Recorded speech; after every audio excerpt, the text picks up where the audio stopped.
Television is a drug. Television is a drug. I felt that it was important to use the medium to critique the medium.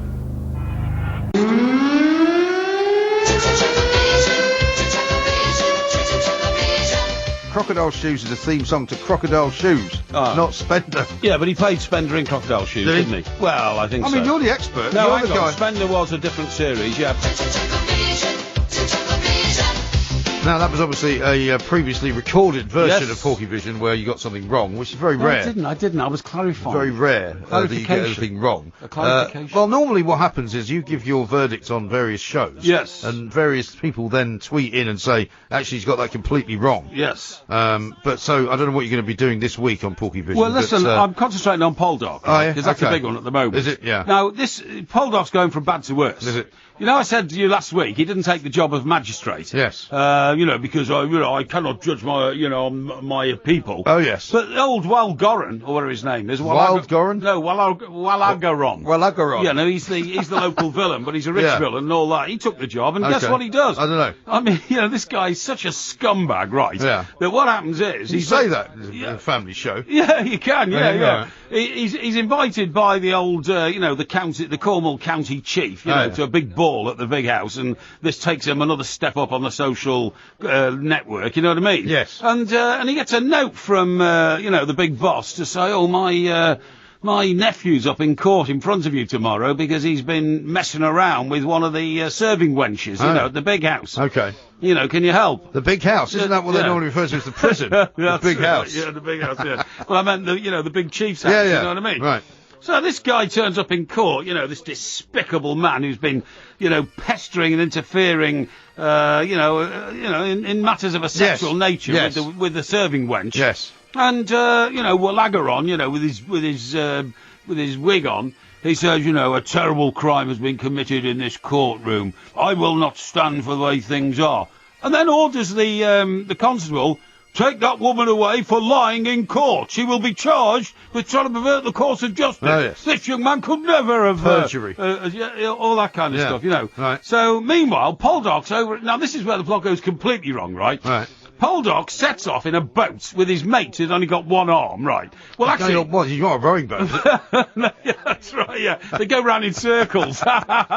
No. So he goes off with his mate, but the thing is, his mate actually has got two arms, but only one hand. You see what I mean? What? So he hasn't got one arm, he's got two arms. And then was he got a hook or something? No, well, this is the ridiculous bit about it. His mate's got a right arm, right, but his left arm is as you quite rightly say, a hook.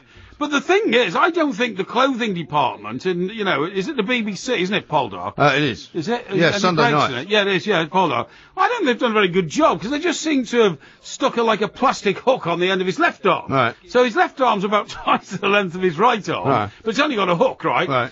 So anyway, they go off to France. He's not a pirate, is he?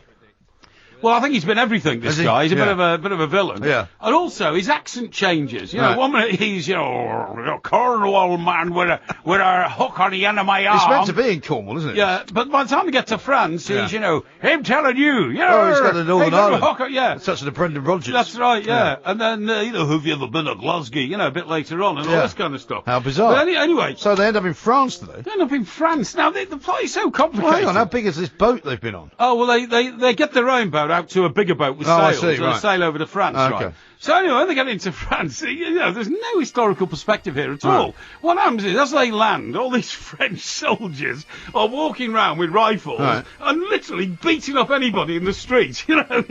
Some poor bloke coming the other way holding the loaf he's got, just to keep his family. French loaf. The French loaf, that's right, yeah. To keep his family in food for the next week. Right. And the soldiers, for a bit of a fun, because this is the time of the revolution in France. I see, right. And soldiers, for a bit of fun, they say, you got a loaf, have you? They raise the butt of their rifle, they smash the bloke in the head. That's not very nice. And he falls to the ground and then jump up and down on his loaf. Are they supposedly representing the king or something? Well, they're representing the Republic, the new Republic, because the revolution's taken place. And all the old good guys, they've been locked up in the old Bastille. Right. Well, shouldn't they be being nice to the peasants, then, since they're part of the revolution? Well, yeah, I mean, you can't quite work it out why they're beating all these people up.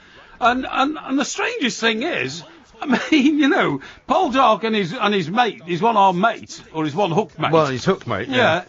Just go into a local boozer in Paris and start drinking away. And they're speaking in English, and nobody seems to want to beat them up. Everybody else is getting, you know, soldiers come in, drunk and all that, and, criminal, you know, magnifique, and they grab some bloke and they smash his face against the wall. Right. I mean, it's just random violence. So this is all now moved to France. So the whole show is now moved to France. Well, no, Poldark has moved to France. Right. While Del Maurice, you know, his wife, De Melzer, back in Cornwall, is saying, I don't know if my husband will ever come back. Oh, right. No, that's sorry. No, it was, I don't know. No, hang on. I don't know if my husband will ever come back. You know. It's in Bristol. Yeah, I don't know. Yeah. It's like Ian Holloway. Yeah, that's right. Who are you? I don't know if my husband will ever come back. I might be a widow now, and I got another baby coming, you know. And what is he doing in France anyway? Well, this is the problem. He's got a mate who's a doctor. And the doctor married a very beautiful blonde girl who's got a rich uncle. Yeah. But then, the problem was, he thought that he wasn't going to marry her, so he joined the Royal Navy. Yes. So the Navy, this is during the war, you know, with France. Yes. Well, a bit of a war. Well, there was 100 Years' War, wasn't there? That was way before. That was centuries before. Okay. So he gets engaged in some battle with the French Navy, and he ends up in a horrible jail. Is this some kind of Napoleonic thing, maybe? It is, yeah. Well, it must be, mustn't it? The French Revolution's just taken place. That was the start of the Napoleonic era. That's where Napoleon rose to power, you see. Right. So he's gone over to rescue his mate, the doctor. Yes. Okay. The only problem is, when he gets over there, some bloke keeps coming into the pub, right, and saying, "Oh, monsieur, I have information for you about your doctor." so Poldark, you know, of course, very trusting, says, "Yes, it will cost you money." He says, and Poldark says, 20 guineas. Right. And the information. Well, they take guineas over there. Yeah, they take guineas. Yeah, apparently. And the informant says, "No, monsieur, 50 guineas." And Poldark says, "Okay, 50 guineas." Right. So he gives him 50 guineas. He's not much of a bargainer, is he? No, he's not much of a bargainer. And the guy pushes off. Right. Anyway, he comes back 2 days later and he says, "Monsieur, I can find some names for you." And Poldark says, "Great, what are they?" He says, "More money, 50 guineas." Another 50. 50 guineas. So he gives another 50 guineas, you know. Anyway, so the bloke then says, he comes back 2 days later. Poldark's still sitting in the booze with his mate, with the hook, you know. And says, you know, "Have you found anything out?" And he says, "Oh, monsieur, they have moved to somewhere else." Another 50 guineas. 50 guineas, yeah. So anyway, by this time, very slow moving, this show, isn't it? It is a bit slow moving now. Anyway, the serving wench in the pub has had her eye on Poldark, you know, giving him the eye and all that. Did he take his shirt off yet? No, because he hasn't responded. Oh, I see. He's not responded. So she then gets the hump and goes and calls La Guardia. Right. You know, so they come in. Right. So they start laying into Poldark a bit, you know what I mean? Oh, yeah. But I mean, it's taken him 6 days to notice there's an Englishman sitting in the local boozer, you know, who doesn't speak French. Yeah. So they haul him off, you know, and this is the most ridiculous part of it. Yeah. And they say, you know, because you were a gentleman and you were in the English army in America and all that, we're not going to guillotine you. All right. Okay? That's good. But you must leave France tonight on the high tide. Yes. So Poldark says, "I've come to rescue my doctor mate." He says, "Well, tough luck, get on the boat or else." Yeah. So he gets on the boat. He gets on the boat, right. But then the most... See the time. By the way. This is the most hopeless part of the whole episode, right? He then gets on the boat with his one-armed mate and then says, with the hook. He says, "I'm going back," but then dives off the boat, right? Dives off it? Fully clothed, right? You know, with his big overcoat on, his hat. He's even got his hat on. And the strangest thing is, when he emerges out of the water, he's still got his hat on and his coat, but it's like soaking wet, except it's dry. So he then goes and hides in a barn. Right, so he hides in a barn. Is there much more of this? No, hang on, he hides in a barn. And then Le Militaire have been tipped off that he's come back. So they come and get him. Right. And they say, "Oh, no, it is the guillotine for you. The guillotine for Monsieur you. Poldark. Mr. Poldark." So then Poldark single-handedly beats them all up, all 6 of them. Right, you know, knocks them around, you know, boom, boom, boom, boom. Right. And runs off. Right. Runs off in the streets of Paris. The next scene we see is Demelza putting out the washing back in Cornwall. Yes. And you hear the old... Oh, the horse is back. And guess who it is? It's Poldark. So he's back on the cliff. Yeah, but I mean, nobody knows how he got there. Unbelievable. Why did he jump in the water to go and rescue his mate, the doctor, and then decide not to bother? And what about the bloke with the hook? What's happened to him? Well, he was left on the boat. He presumably came back in the boat and all that. Okay. But it was absolutely ludicrous. So the last scene is the doctor, who has not been rescued, trying to patch up all these soldiers who were, still in France. All the sailors still in France who were in the same battle as him. Yeah. And, to give them the good news, one sailor wakes up and says, Oh, doctor. He says, Oh, doctor, am I dead? And have I gone to hell? And the doc says, No, you're actually still alive, because I've managed to stop the bleeding. But you wish you had died, because you're in a living hell.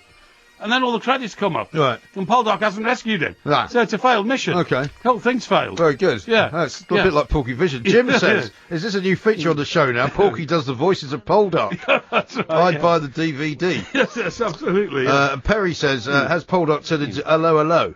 That was, of course, Porkyvision. There'll be another one same time next week. Indeed. And it's the most popular programme on British TV. Is it? I have an obligation as talkSPORT's official programme reviewer to analyse it. Yeah, David says Porkyvision's hello. The only thing missing was the Germans. Let's have a word with Tony, who's a West Ham fan, because he's got something to tell you about Poldark, which I think you might have missed. Okay. Tony, a very good afternoon to you. Yeah, hi, mate. Hi. Lovely show. Hi, Tony. Porky. Yeah. Porky, you are absolutely unbelievable the way you twist things. What do you mean? What are you talking about? What do I mean? Well, the 20 guineas for a start was to get him out of the prison. Yeah. Nothing to do with the bloke giving you information. Yeah, it was. It was all about 50, information. No. 50 guineas was what he gave the guy to go and get the names. Yes. Then he got caught and arrested. Yes. He was then taken into the gendarme's place. Yeah, I said that. He offered him 20 guineas. Yeah. To let him stay, because he told him he had to leave on the boat that night. Yeah, that's right. He said, can I stay till Sunday? Yeah. Monday, my boat don't come back. Yeah. And he went, no, you leave tonight. So That's he right. said, can I make it 50 guineas? Yeah, and he He said... went, if you offer me any... he offered me any more money, I'm going to arrest you for bribery. Yeah, that's right, absolutely. Okay. Yeah. And what about the bloke with... What about the guy with... Hang on. What about the guy with a hook? On the boat. Yeah. Yeah, they got... The bloke with the hook and him got back on the boat and let. Yeah. They moved out. He took his hat off, handed it to the guy with a hook, and said, tell my wife that I'm going to be delayed. Yeah, right. Right back in the water. Did he hang the hat on the hook? Yeah, No, he just give it to him, Yeah. and then when he got home, the hat was on the table at Namara. Yeah, So was it? I reckon you must have been out making loads of cups of teas, loads of biscuits, and making it up when you come back. Hang on, he dived in the water. Tony, you got that bit wrong. It's not so much the tea and biscuits you've got to worry about, it's the multiple glasses of Pinot Grigio. Well, it could have been, but Tony, how did he get back to England? Do you know? Yes, because he's linked with a smuggling ring. He can get on a boat any time he likes. What a rubbish. Maybe swam back. They just glossed over that. Tony, thanks very much indeed. Next time I need advice on reviewing a TV programme, I think Tony's I won't spot bother on. calling you. Well done, Tony. Thank you very much for spotting the inconsistencies in your... Thank you for joining us live on the air. My pleasure. One nation under God has turned into one nation under the influence of one drug. Television, the drug of the nation, breeding ignorance and feeding radiation on television. The drug of the nation.